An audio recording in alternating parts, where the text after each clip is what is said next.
Hey, man, you're a young veteran in the sport. Tell us a little bit about that, getting up to Fight Night, back in the Apex. What's going on? How you been? I've been good. I've been as good as I can be training wise. Yeah, I've been chilling, just trying to get a fight in. Any reason why we haven't seen you more active? You stay active. You try to be. You're from the Ultimate Fighter to now. You are a veteran, but I say that respectfully. And you're always up. Did the match with Juicy J get you really going, and somebody you could really match up with well, and maybe just make it a fight of the night? Excuse me? With Juicy J, like you've been in the game for a minute, and when they gave you that contract, you see the name, and you're like, okay, this is somebody that I can really have fun with. You Oh, guys match up well to make it the fight of the night. I mean, I'm gonna try my best to fight my best. So if that involves becoming fight of the night or having a good performance, and yeah, I'm gonna be out there and fight hard. Yeah, I try to stay active. Pertaining to the first question, yeah, I try to stay active. I don't know who's responsible for that, but what I've heard is just 145 is very hard. Once you reach 15 and up, it's very hard to find fights for those guys because a lot of those guys they just have fights, or some of them are injured, or maybe they just need the right matchup. So I think that's why it's more recently you're starting to see less activity from me or other people, because I guess they're trying to find the right matchups, and they did with this one. It's a good fight, so it should be enjoyable. Absolutely, man. And how has camp been for leading up to this bout, closing out the year back? It's been grindy. It's been good. I feel like I've made strides in a lot of places. It's always improving. Excellent. And how do you see yourself matching up with Julian? Like, where do you see your advantages? Do you get Haven't really given that much thought. I just know I'm a good fighter, and he's a good fighter, and we're gonna match up really well. And I'll see what happens when I get in there. If you had the choice, would you just want to give us those hard 15 minutes, Bruce Leroy style, or just get that finish and go home? Either or, I'm not biased towards anything. I do love fighting. If I can stay in there for 15 minutes and have a good scrap, that's one thing, yeah. If I do get the finish early, I'm also excited for that, because that also says that I've been growing in skill and progressing in my skill set. So, yeah, either or, I'm not biased. Excellent. Thank you, sir, and good luck on Saturday. Thank you. I've just got a weird one that I'm going to have to explain why I'm asking. Out there, I keep seeing the slap fighters coming in and out, and I'm just curious if you've ever considered doing that and what you think of it. Yes, I have. I have considered it. I think it's hilarious. It's cool. I don't know. It's funny. It's just this pain tolerance. I'm pretty sure that's what it's mostly about. But I figured I have pretty big hands. I know I'm like one of the only 145ers that wear large gloves in the UFC. So I've been pretty. I think I could be pretty decent at slapping somebody. But Do you think that the fans who criticize it are taking it like a little too serious? Like, you think maybe people should just kind of relax and let them do what they want to do? what are the criticisms? Oh, everybody hates it. Everyone thinks it's not good for the brain and all that stuff. Neither is smoking cigarettes. Neither is working in factory plants. Neither is eating bad food or getting punched in the head for a living like I do, or surfing, skate. I mean, a lot of things is dangerous. Sitting still is dangerous. Being too sedentary could mess up your brain. So yeah, take your chances. It's your life. Thank you. Hey, Alex. How's it going? What were the emotions like after your fight in March? You had this big, long win streak, get snapped, close fight. What were the emotions like? I wasn't too down. Honestly, I fought and I'm not hurt. That's the best thing I can hope for. I fought a hard fight and go all the way to the end and walk away with no injuries.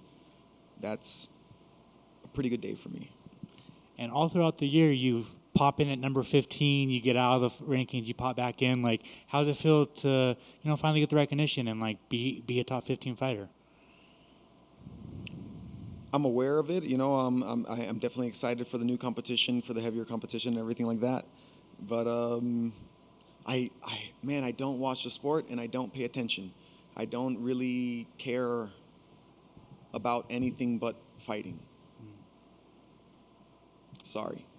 I like that. It's all good, man. Awesome. Thank you. One of the things in this sport is all about not getting slapped, not getting hit. And then we're going back to the slap competition. They're not allowed to move their head. They're not allowed to do anything. Is that a bit just strange to you? And I mean, maybe it goes to what you said, it's just all about toughness.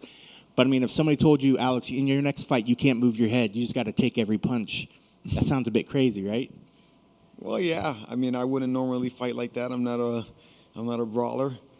But there has been occasions where I'm feeling the fight, especially every Mexican fighter I fought. I feel like we get in the middle and we just start going for blows, not moving our head, and just see what happens. And so I know I definitely have that capacity to want that to, want to express that emotion as well in the fight. So I don't see it as crazy.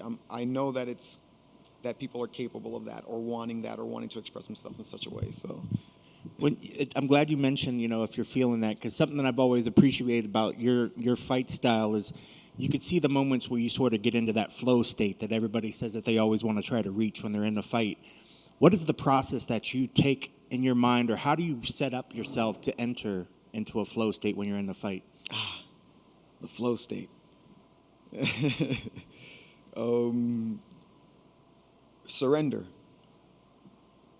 Surrendering to your calmness, then everything surrenders to you. Trying to, I wouldn't say not caring about the situation. You should care deeply about the situation, but not caring about the result. And I mean, I guess you can take it from like Bruce Lee when he says empty your mind, like really you must empty your mind from desires, from wants, from aspirations, from anything that you're trying to achieve, and you got to let it happen. And your body subconsciously, your brain subconsciously, your spirit subconsciously knows what's best for you. So if you let it take the reins, and it cannot steer you wrong. I tell people this when I get into that state, and I feel like I dodge every single punch. I feel like I'm watching myself from top down. I'm not in my body, I'm not doing it. And that's true. Like, it's weird. Like, I see it from the outside, from a third person's perspective. I'm just allowing it to happen.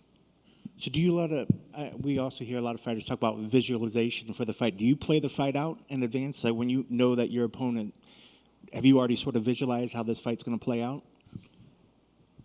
In a sense, yes. I play out every single possible scenario, even the bad ones. So, yeah, I play out the fight in every which way it could happen. Me losing by submission, any type of punch, whether it be a decision, getting all the way to the end, thinking that I won, being robbed. I think about every single possible scenario. Me robbing the other person, every single possible scenario. And I feel like that helps me not adhere to a single path. That when I'm in the moment, when you are in the moment, you can see every single path around you when you are present in the moment, and you can choose which path to take. But they won't be available to you if you just, hone your focus all on one path. It's kind of like that saying that they say, a jack of all trades is a master of none, but is still better than a master of one. So when you're going in there and you have Julian across the cage, are there particular things that you're looking for him to bring in this fight due to his past styles, or does it even matter what he's bringing? Because already in your head, you're open to every possibility that he's going to bring towards you. Yeah, we definitely look at what he likes to do. But at the end of the day, I very loosely adhere to that, because every time I step in the cage with somebody, it seems like I'm fighting a different opponent than what you've seen on tapes? What I've seen on tapes or what I've seen on previous fights, and I attribute it to me having such an awkward style, that they're going to have to switch up game plans, they're going to have to switch up in the moment, that I'm not going to be fighting the person that I've seen on tapes or fighting these other opponents, even if it was recent. So I got it depends on what I bring to the table, I feel like, and not to sound as if I'm in control of everything. I'm obviously not, but I just my style. I don't do things traditionally, so people would have to switch it up for me.